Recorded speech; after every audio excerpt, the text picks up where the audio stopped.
하나님의 말씀은 고린도후서 5장 17절에서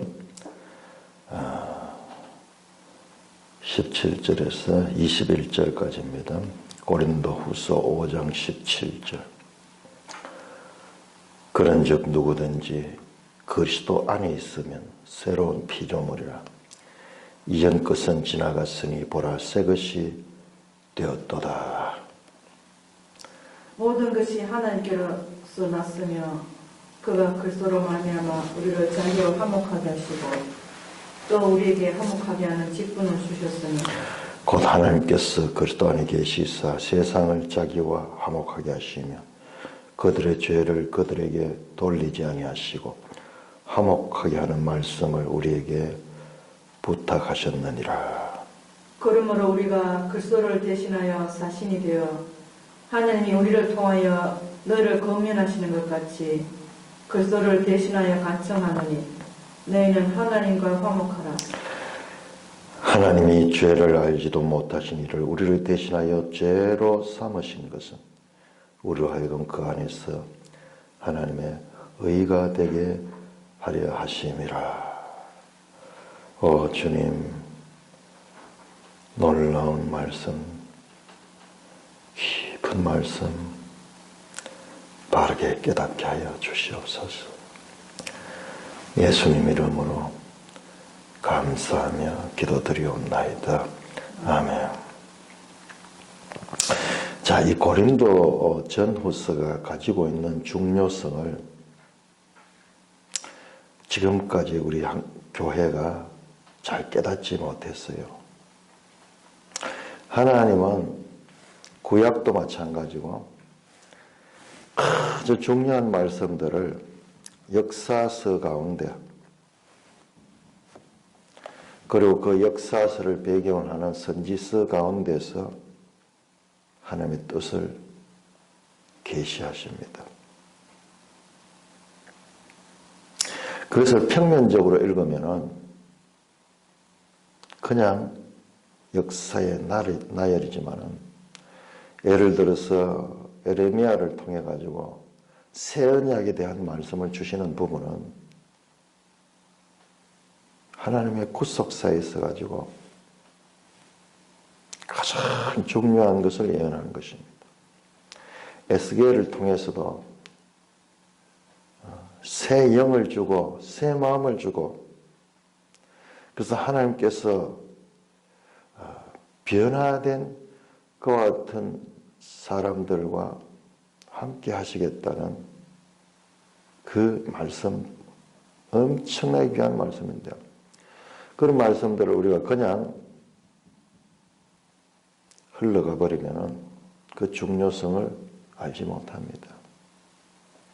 고린도후서도 마찬가지예요. 여러 말씀들이 있지만 가장 중요한 것은 뭐냐 그러면은 새 언약에 관한 말씀이에요. 새 언약. 새 언약이 무엇입니까? 새 언약은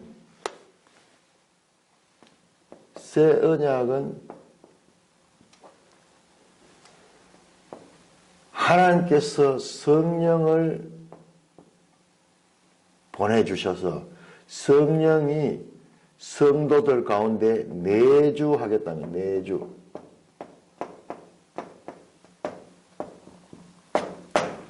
성령이 우리 가운데 거하시겠다는 거예요. 성령이. 이것이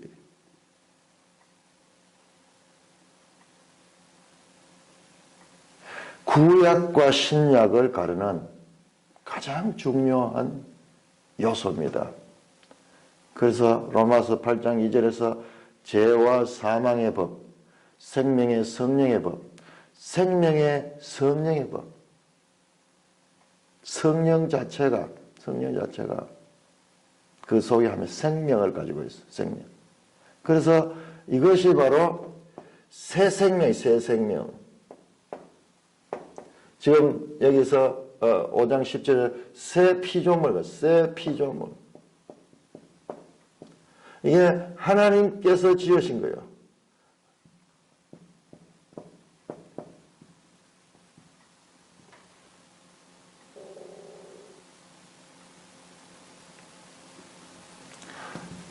이 말씀들을 여기서 뽑아낼 수 있어야 돼요.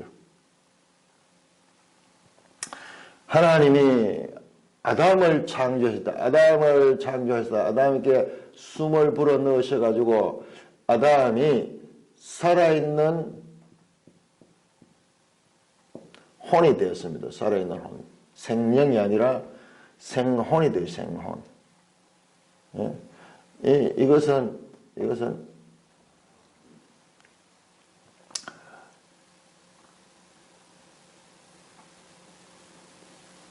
영이 아닙니다. 영이 아닙니다.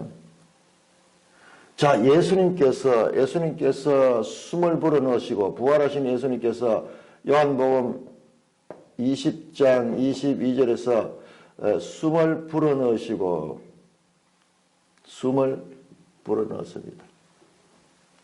그래서 무엇을 보냐? 성령을 보냐? 성령.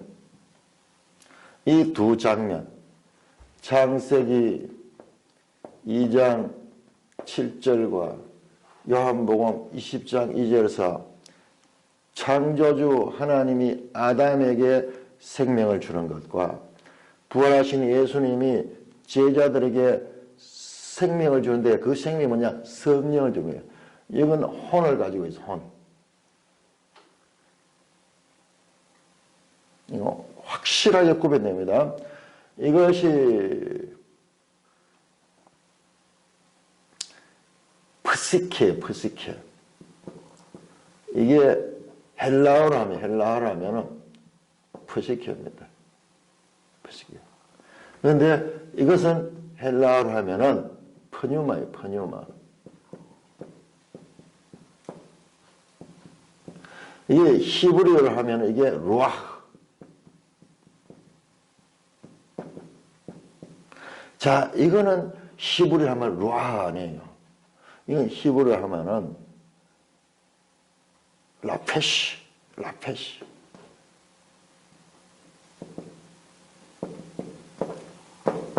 다릅니다. 그러니까 우리 이 번역에서 생령이 되었다 그러니까는 여기서 우리가 이 구별하는 생령이니까 이것도 영이고 이것도 영인 것 같자. 그게 다른 거예요. 근본적으로 이거는 이 번역의 오류는 이거는 그 중요성이 얼마나 크냐. 자, 이것을 명확하게 보여주는 것, 이것을 명확하게 보는 게 고린도전서 15장 45절이에요. 자, 우리 한번 찾아볼까요? 고린도전서 15장 45절에서 이렇게 말합니다. 첫사람 아담입니다. 첫사람 아담. 뭐가 됐냐? 살아있는 혼이 되었다. 그러나 둘째 사람, 마지막 아담은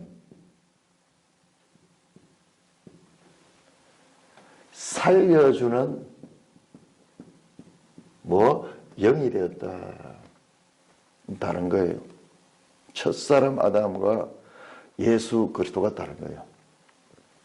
첫사람 아담은 이와 같은 것으로 지음을 받아서 그는 죄에 의해서 타락됐어요. 그래서 하나님의 형상과 모양으로 지어진 인간이 그 하나님과 형상과 하나님의 모양이 완전히 손상됐어요. 완전히 없어졌다고는 이야기하는 신학자들이. 그러나 심각히 손상을 입어서 거의 기능을 발휘하지 못해요. 거의 기능을 발휘 못해요. 마지막 아담은 그 죄를 이기시고 보내주신 성령은 이것은 생명이에요. 생명. 죄를 이길 수 있는 생명입니다. 하나님의 구속사에 있어가지고 이 상태가 죄와 사망의 법의 지배를 받는 상태고 이 상태가 생명과 성령의 지배를 받는 상태입니다. 이와 같은 구속사의 변화를 이루신 분이 바로 예수 그리스도. 그러므로 모든 이야기는 여기에 여기에. 이게 쉬운 이야기고 여기에서 전부 가르치는 게 로마서도 이야기예요. 로마서 전체가 이야기를 하는데 이 이야기를 바로 이해하려고 하면 이 상태를 해야 돼. 이 상태와 이 상태의 차이를 설명해 주는 것이 로마서입니다.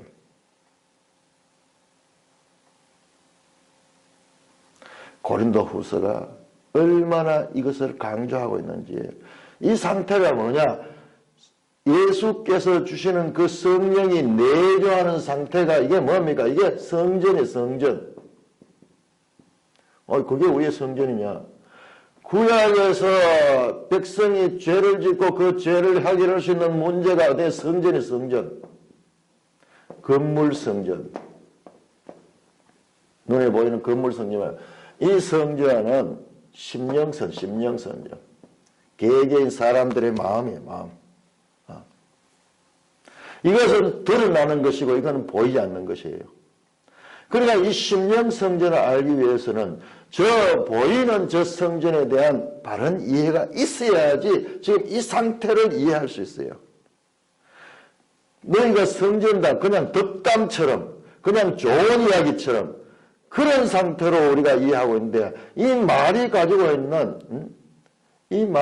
있는 이 무게와 깊이와 넓이는 상상을 초월한 거예요. 상상. 예수 그리스도께서 부활하시고 하신 사역이에요.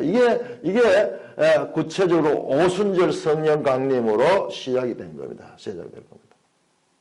이건 교회 시대고 이것은 이스라엘의 시대고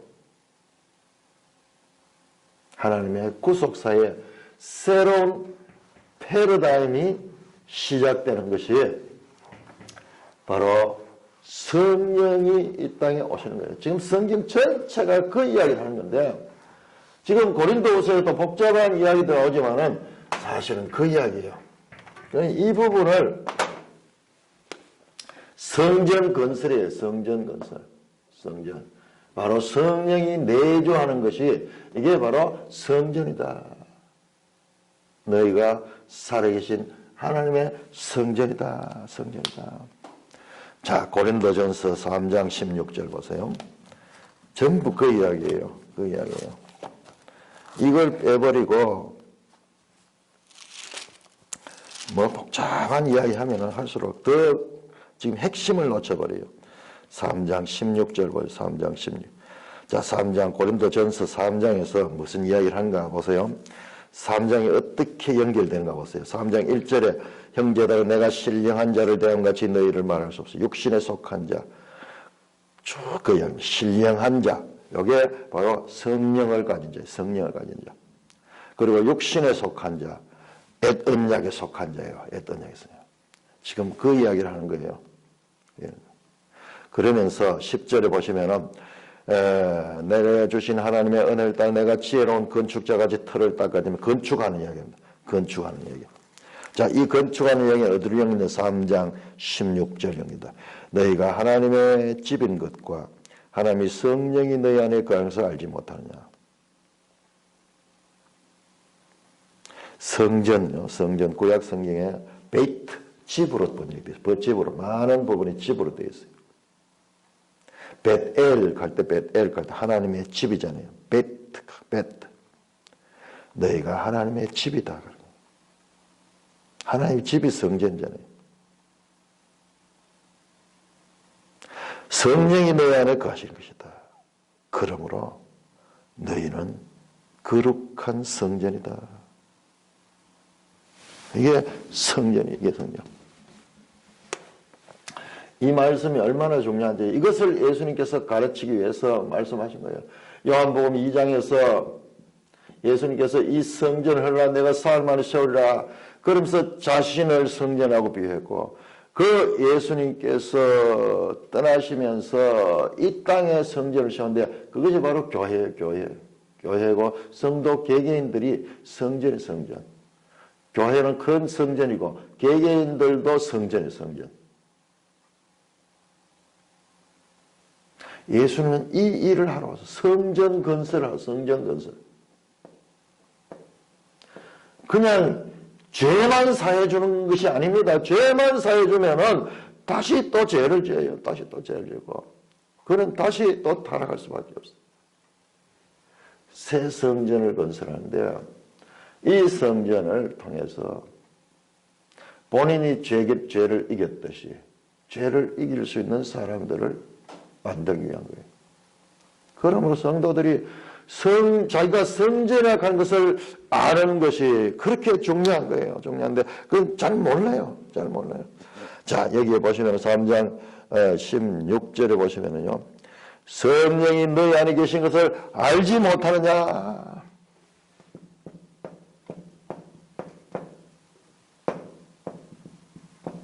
질문이죠. 알지 못하느냐. 이것은요, 질문이 아니에요. 질문의 형식을 빌은 강조입니다. 강조입니다. 너희가 하나님의 성전이다. 그 17절 보세요. 17절 보면 너희가 성전이냐 아니냐 그런 질문 같지만은 17절에 가면은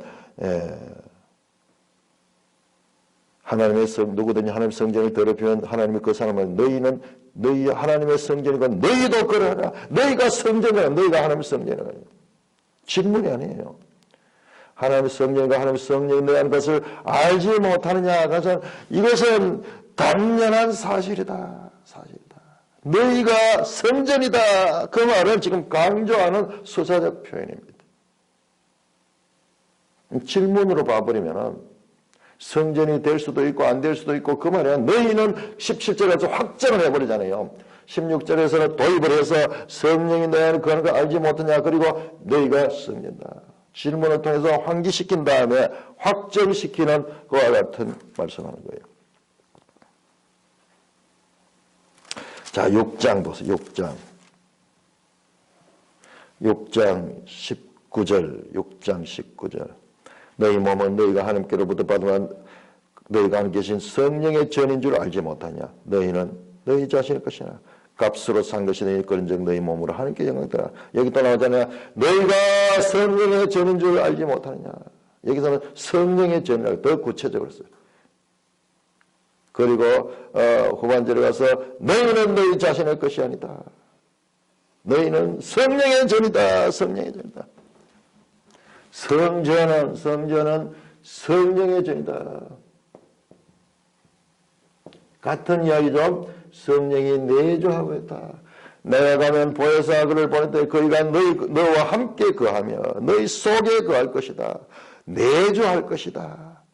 그 예수님의 다락방 강화가 지금 사도 바울을 통해서 실제적으로 교회를 통하여 이루어졌다는 것을 사도 바울은 설명하는 것입니다.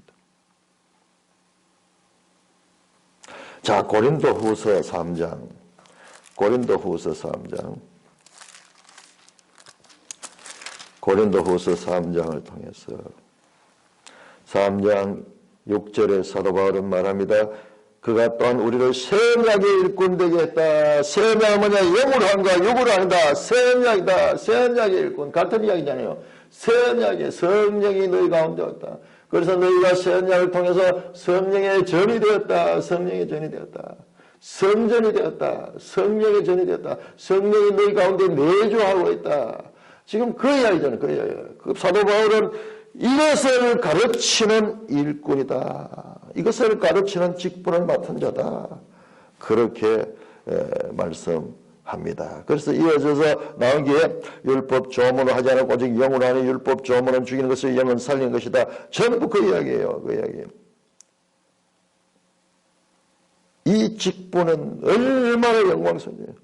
모세의 직분보다도 더 영광스럽고 더 차원이 높은 그와 같은 직분이다. 사도 바울은 지금 이것을 가르치는 교회가 성전이고 성령이 그들 가운데 내주하고 있다는 것을 가르치는 그와 같은 사역을 합니다. 그래서 알지 못하느냐 이것을 알아라. 이것을 알아라. 이야기가 전부 주의 영이 되요. 자, 고린도서 6장 16절. 6장입니다. 하나님의 성전과 우상이 어찌가 되냐? 우리는 살아계신 하나님의 성전이라. 이와 같이 하나님께서 이르시되 내가 그들 가운데 두루 행하며 나는 그들의 하나님 되고 그들은 나의 백성이 되라.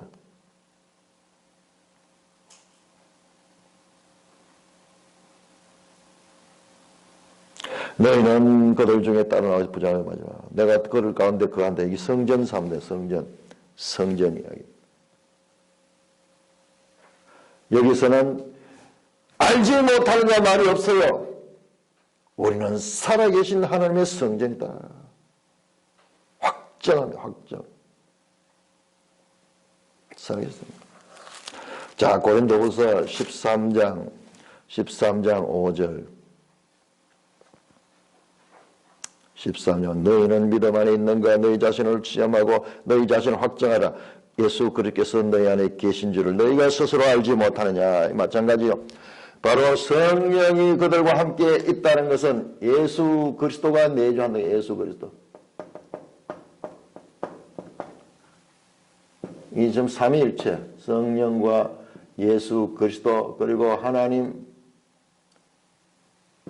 아버지 삼위일체 같은 이야기에 따른 표현이죠. 같은 이야기. 사도 바울은 알지 못하느냐 그러면서 바로 교회가 성전되었다는 것을 알려주고 있는 것입니다. 고린도후서 6장 한번 보세요. 6장.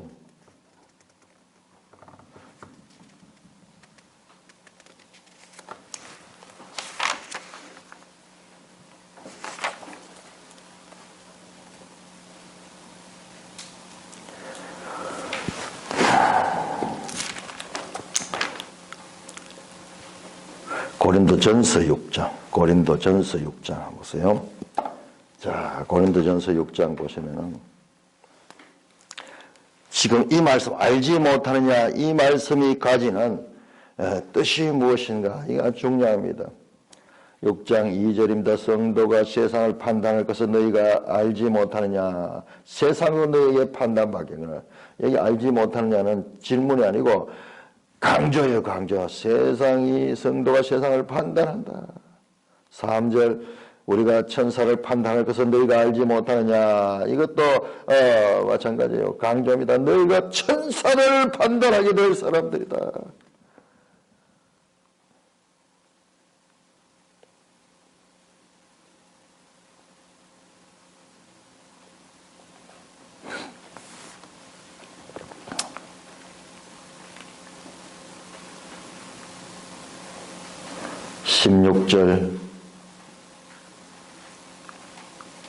창녀와 합한 자는 그와 한 몸이 된 줄 알지 못하느냐. 일러서되 둘이 한 육체가 된다 하셨나니 주와 합하는 자는 한 영이 된다. 그러면서 알지 못하느냐 이렇게 계속 올라가다 결정적으로 이 말씀은 무엇을 향하여 가느냐. 그 19절이에요. 너희 몸은 너희가 하나님께로부터 받은 바 너희 가운데 성령의 절인 줄 알지 못하느냐. 너희는 너희 자신 것이 아니라 값으로 산 것이 되니 그런즉 너희 몸으로 하나님께 영광을 돌려라. 이 알지 못하는 말은 바로 너희가 하나님의 성령의 전이다. 이것을 사도 바울이 가르치는 사역이 바로 바울의 사역입니다. 바울의 사역입니다. 핵심은 이거예요. 핵심은 이거. 이거를 빼버리고 뭐 복잡한 그 이야기를 하면은 더 혼돈스러워요. 여기가 명확하지 못하니까는 문제들이 생깁니다. 자, 우리 89쪽 이 관점을 가지고 봐야 돼. 이 관점을. 여기 지금 설명을 많이 했는데 이게 지금 부족해요. 이 부분이 부족해요.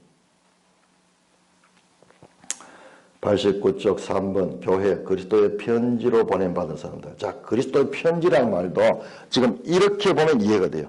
그리스도의 편지, 그리스도가 그 속에 들어있잖아요. 편지 속에는 그 사람의 인격과 그 사람의 생각이 들어있잖아요. 그러면 그리스도의 편지, 이 성전이라는 것의 다른 표현이에요. 다른 표현. 고린도 후서는 고린도 내러티브를 내 두부 붙잡혀 참된 그리스도의 일꾼을 분별하지 못하는 고린도 성도들을 변화시키기 위해 기록되었다. 자, 그러니까는 참된 일꾼을 분별하지 못하는 것이 이게 그 무엇이 참된 일꾼이고 무엇이 틀린 일꾼인가 애매해요. 바로 새 언약의 일꾼이에요. 많은 일꾼들인데 바울은 다른 차원입니다. 그 사람들하고 완전히 다른 차원이에요. 바울은 이와 같은 구속사의 새 언약 시대가 왔다는 것을 가리키는 그 일꾼이에요. 그러나 그들은, 그 다른 일꾼들은 그렇지 못했어요. 율법주의적이나 또는 반율법주의거나 또는 헬라 철학 사상과 섞여 있는 그런 사상이에요. 사도 바울의 일은 뭐냐? 하나님의 구속사의 지금 핵심 사역. 사람이 보아도 알 수 없고 들어도 알 수 없고 아무리 설명해도 알 수 없는 그것을 지금 알려주는 그와 같은 사역을 하고 있는 거예요. 바울은 그리스도를 통해 세상을 자신에게로 화해시킨 하나님의 이야기를 통해 고린도 교회 또한 하나님과 화해 사역에 보자. 자, 하나님과 화목. 하나님과 화목. 이 말은 무엇이냐? 화목하다. 바로 이거예요. 성전되는 거, 성전되는 거. 이전에는 죄로 말미암아 하나님이 성도들과 함께 할 수 없었지만, 그러나 성령이 오심으로 말미암아 성령이 죄인들 가운데 들어오심으로 말미암아 화목된 거야. 이게 화목케 하는 직분의 뜻이에요. 이걸 이야기하면서 이걸 놓쳐버리면 안 돼. 모든 이야기는 지금 이것을 설명해요. 성령이 내주함으로 통해서 하나님과의 관계가 회복이 되고 하나님이 그들 가운데 거하는 거예요. 이게 하나님의 소원이야. 내가 너희 가운데 거하며 너희는 내 백성이 되고 나는 너희 하나님이 되라. 하나님의 통치가 이루어지는 사역입니다. 하나님이 고린도 교회와 화해됐고 고린도 교회는 또한 그 하나님의 화해를 세상을 향하여 나가면서 그것을 전하고 그것을 보여주는 그와 같은 사명을 가집니다. 그런 점에서 고린도후서는 바울의 가장 개인적인 편지이지만 동시에 바울이 쓴 최고의 목회 서신하고 부르기에 손해요. 최고의 가르침은 이겁니다. 이거. 성령이 너희 속에 거하고 계신다. 성령의 열매 맺는 삶을 살아라. 그 이야기잖아요. 다 그 이야기예요.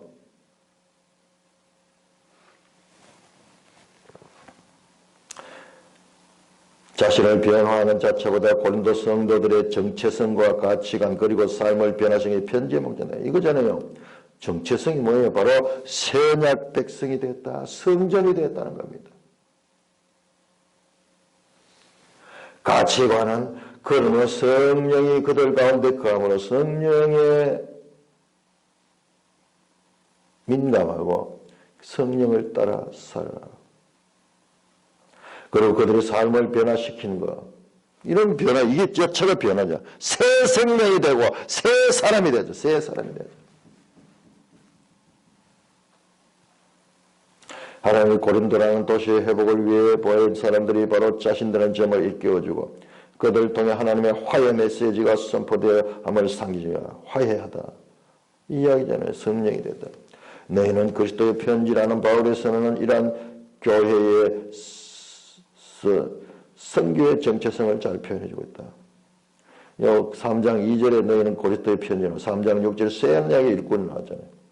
그래서 성령이 너희한테 있으니까 이 자체가 편지잖아요. 편지. 그리스도의 편지다. 전부 비유죠. 성전도 비유고 다 비유입니다.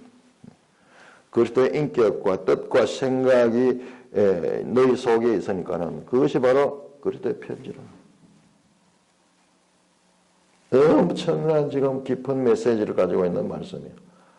너희가 그리스도의 편지다. 너희가 하나님의 성전이다. 이 말 속에는 구속사의 모든 배경들이 그쪽에 깔려있고 그리고 예수님께서 오셔서 훅 성령을 받으라 했던 그 사건이 실제적으로 무엇인가를 보여주는 그와 같은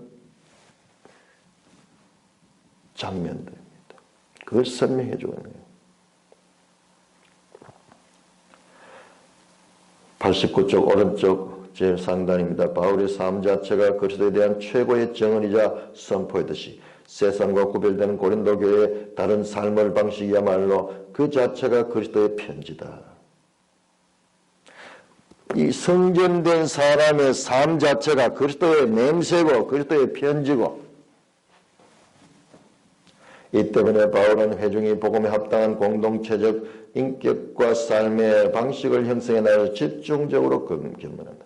성령을 따라 사는 거죠. 성령을 따라. 무엇보다 바울은 회중이 모두 그리스도의 형상으로 변화되어 공동체 전체 인격의 삶이 그리스도를 반영한 자, 이게 그거잖아요. 성전.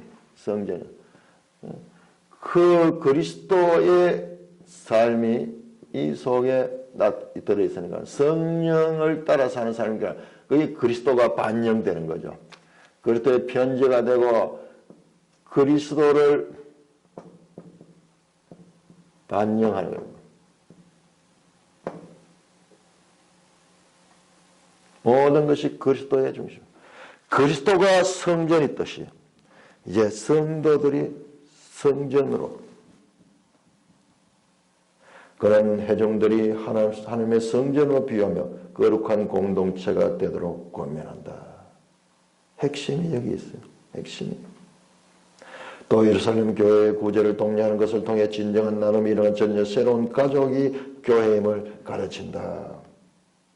예루살렘 구제를 그렇게 이야기하는 것은 구제 자체보다도 이와 같은 관계성, 예루살렘 교회와 그리고 이방인 교회들이 하나님의 한 교회고 하나님 안에서 한 가족이라는 것을, 새로운 가족을 나타낸다. 예수님께서 복음서에서 사람들을 가르치는데 혈육의 어머니와 형제들, 자매가 찾아왔어요. 그때 예수님께서 당신의 어머니와 형제들이 왔다 그러니까는 그 순간을 타서 예수님께서 말합니다. 누가 내 어머니고 내 형제냐? 내 말을 듣고 그 말을 따라 행하는 자가 내 형제요 자매라는 그런 새로운 가족 개념을 말씀하는데요. 그 가르침이 지금 교회적으로 성취되고 있는 것이 바로 8장 9장에 나오는 예루살렘 교회에 연보를 보내는 사건입니다. 불의한 형제에 대한 권징은 교회가 다른 무엇이 아닌 하나님의 권위가 다스리는 공동체점을 보여준다. 자, 하나님의 성전에는 더러운 것들은 같이 할 수 없습니다. 그래서 구약성경은 정하고 부정하고 그렇게 레위기에 중요하게 다루고 있던 그 말씀들도 바로 이런 면에서 우리가 적용해야 됩니다. 자신이 그리스도를 위해 당하는 고난의 성도들이 동참하도록 요청하는 부분에서는 고난당하는 종말 공동체의 비전이 제시된다. 교회는 성령의 공동체고 하나님의 성전이 임하는 곳이다. 사도는 반복해서 너희가 하나님의 성령인 줄을, 성전인 줄을 알지 못하느냐. 그리스도와 합하는 자는 한 영인 줄 알지 못하느냐. 이것이 바로 새 언약 일꾼. 여기서 일꾼을 해보니까 우리가 뭐 해야 되냐. 새 언약을 가르치는 직분이요. 새 언약의 직분자. 새 언약은 예수님께서 다 이룬 겁니다. 예수님께서 다윗의 후손으로 오셔서 십자가에 죽으시고 부활하시고 성천하시고 보좌 우편에 앉으시고 성령을 보내주셔서 이루어진 것이에요. 새 언약의 결과가 교회입니다. 교회. 이와 같은 그 교회를 향하여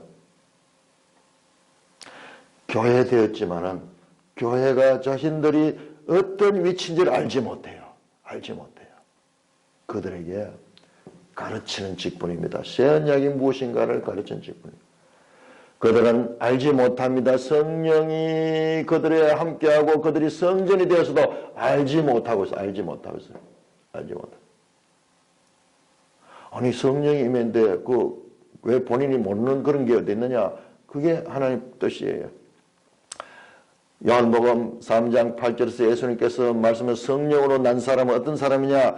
바람이 어디서 와서 어디로 가는지 알지 못하듯이 성령으로 난 사람도 그러하니라. 그렇게 말씀하셨어요. 알지 못하는 거예요. 그 알지 못하는 사람들에게 사도 바울은 알려주는 거예요. 오늘날 우리도 마찬가지입니다. 그럼 우리도 성전인데 우리가 성전된 것을 우리가 알지 못하는 거예요. 알지 못하는 거예요. 사도 바울의 말씀을 통해서 아는 거예요. 많은 사람들은 이 가르침을 정면으로 뒤집어 엎고 안다는 거예요. 나는 언제 몇 월 며칠 날 성령이 내한테 임재했고 그래서 나는 지금 성령을 체험했고 성령이 내 속에 있다. 그걸 안다는 거예요. 언제 나는 그 집회에 가서 그렇게 막 열정적인 그 집회 가운데서 내가 강력한 이 떨림을 받았고 그리고 뜨거운 체험을 했다. 그래서 나는 성령을 받았다 한다. 그거 전부 거짓말이에요. 성령 아니에요. 그것은 악령일 수 있는 가능성이 많거나 자신의 감정에 북받쳐 가지고 스스로 자기 확신에 빠져 있을 경우가 많습니다. 그건 아니에요. 바울의 가르침을 통해서 구속사의 이와 같은 거대한 흐름을 통해 가지고 스데반이 구약 성경을 다 이 요약에서 말씀하면서 바로 하나님이 사람이 손으로 만든 성전에 거하겠느냐? 아니다. 하나님은 우주 만물의 주인인데 어떻게 사람이 손으로 만든 그 건물 솔로몬 성전에 거할 수 있겠느냐? 헤롯 성전에 아니다. 바로 성전 개념을 완전히 허물으시는 거예요. 그리고 예수님께서 오셔서 이 성전을 헬라 사람만이 내가 세웠던 그 성전 개념을 성취하시고 그 모든 것들을 설명해 주는 역할을 했습니다. 예수 그리스도가 완성하신 그 사역이 어떤 의미를 가진 것이며 그리고 그 결과 너희는 어떤 존재가 되었는가? 너희가 바로 성령의 전이다. 성전이 되었다. 움직이는 성전들.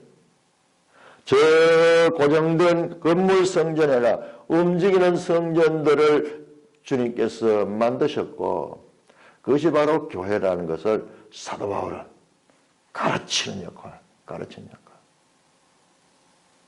그래서 교회는 자신이 성전되었다는 것을 바로 바울의 말씀을 통해서 고린도 교회에 했던 그 말씀을 통해서 오늘 우리도 그 말씀을 통해서 알게 되는 거야. 알지 못하느냐? 그것을 알아라. 알지 못하지 말고 알아야 될 것이다.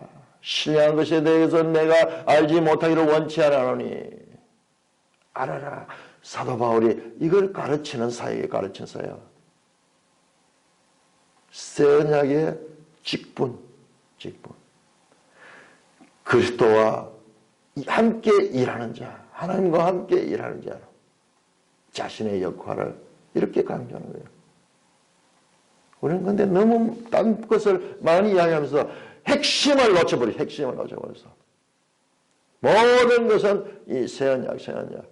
로마서도 마찬가지로 새 언약에 관한 이야기예요. 새 언약. 바울 서신의 가장 중요한 책들이 다 새 언약을 가진다. 새 언약은 무엇이냐? 성령을 하나님께서 보내주신 겁니다. 그 성령이 그들 가운데 내주하고 그로 말미암아 성령이 있은 곳이니까 그게 성전되는 것이고 그것이 바로 교회다. 너희가 하나님의 성전인 것을 너희가 알지 못하냐? 하나님의 성전도 거룩하니 너희도 거룩하니라. 이 알지 못하느냐는 강력한 사실에 대한 증거를 강조하는 수사적 표현인 것을 알고 그냥 읽어서 복잡한 이야기들 많이 있는 이야기지만 그 상황 가운데서도 바울의 사역이 무엇인가 이것을 가르치고 있다는 것을 우리는 고린도 전후서를 통해서 알 수 있습니다. 그러므로 참 어떤 면에서는 참 불친절한 책이 성경이에요. 너무 불친절해요. 이걸 뽑아내기 위해서 이걸 뽑아내지 않으면 그 내용을 달달달 애운다 해도 제대로 깨닫지 못하는 거예요. 이걸 뽑아내는 거. 이걸 뽑아내는 거. 수십 년씩 말씀 읽고 했는 그 결과 이번에 정리되는 게 이게입니다. 지금 이 해설자도 뭐 많이 이렇게 글을 썼는데 분산되어 있어요. 아니에요. 이거예요. 이거. 여기 집중해야 돼. 여기. 성경은 불친절합니다. 성경은 그냥 나열하고 이 정리를 누구한테 독자들이 하도록 던져놔버려. 그래서 있는 자는 계속 받을 것이고 없는 자는 그 있는 것조차도 빼앗기는 그런 면에서 성경 해설에 있어가지고 우리 사람의 책임을 그렇게 강조했고 교회의 역사는 이 책임을 행하는 역사였습니다. 삼위일체 교리를 만들어내고 그 다음에 그 기독론에 있어가지고도요 그 복잡한 내용들이 있어요. 그렇게 해서 계속 지금 하나님의 말씀을 바르게 알아가는 그런 과정이야. 바울의 사역이 얼마나 중요한 건가. 저 구약에서부터 해서 모세 때부터 시작되어 있던 하나님의 그 약속. 내 마음의 할례를 행하였다. 너가 귀가 있어도 듣지 못하고 눈이 있어도 보지 못하고 깨닫지 못하는 것은 마음이 변화되지 않기 때문에 그렇다. 그 마음의 할례를 통해 가지고 내가 행할 것이다. 그러면서 이스라엘 역사가 쭉 전개되었지만 이스라엘 역사가 실패의 역사입니다. 그래서 마지막 포로기의 선제를 통해서 왜 실패했는가를 가르치는 거예요. 너희들이 율법은 가지고 있지만 그 율법을 지킬 수 있는 굳은 마음, 지킬 수 있는 그런 마음이 없고 굳은 마음, 돌 같은 마음, 딱딱한 마음 그 상태에서 너희들이 실패할 수밖에 없다. 그러면 하나님은 어떻게 하시면 내가 때가 되면은 너희 속에다 내 영을 주고 그 새로운 영을 너희 속에 줘서 너희가 스스로 자발적으로 하나님의 뜻을 이룰 수 있도록 하겠다. 예수께서 오셔서 십자가에 죽으시고 부활하시고 성천하시며 성령을 보내주셔서 그것이 바로 오순절 교회가 탄생되는 그 출발점이었고 사도 바울은 그 모든 구속사의 핵심 사역이 바로 교회의 성전됨을 가르치는 것, 이 교회를 세우는 것이고 이 교회는 하나님의 구원 경륜의 최종적인 것 같은 공동체다. 그래서 너희가 그리스도의 몸이다. 교회가 그리스도의 몸이다. 그리스도의 몸된 교회는 바로 성령의 공동체다. 성령의 공동체다. 이것을 가르치고 있는 것을 우리가 이번 고린도후서를 통해서 발견하게 된 것이 가장 큰 수학이고 그리고 가장 중요한 내용. 자, 이제는 이 이야기를 앞으로 어떻게 이 이야기가 사실인가 아닌가 구약을 통해서 또 신약을 통해서 확인하게 되는 거예요. 이제 우리가 11월 달부터 역대하를 공부하는데 역대하를 쓰는데 역대하와 어떻게 연결되는가? 역대상하는 역사서지만은 그것은 포로기에 쓰여진 거예요. 포로기에서 이스라엘 역사를 다 지나고 난 다음에 이 포로기 이후에 쓰여진 책입니다. 그래서 히브리 이 성경책에서는 제일 마지막 책이 역대기예요. 그 역사의 핵심 메시지가 뭐냐? 성전이에요. 성전 이야기. 새 성전 이야기가 지금 고린도 교회 이야기고 애성전을 가르친 이야기가 역대기 이야기입니다. 그것이 과연 그러한가? 이것을 볼 수 있는 그런 이번 11월 달이 되기를 바랍니다. 하나님 아버지 은혜를 감사합니다.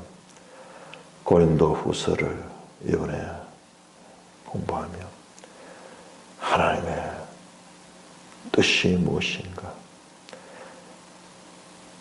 바울의 가르침의 핵심이 무엇인가를 분별할 수 있는 은혜를 베풀어 주셔서 감사합니다. 오 주님, 이 깨달음을 가지고 성전된 삶을 살 수 있도록 성령 하나님 지도하시고 인도하여 주옵소서. 우리 주 예수 그리스도의 이름으로 감사하며 기도드리옵나이다. 아멘.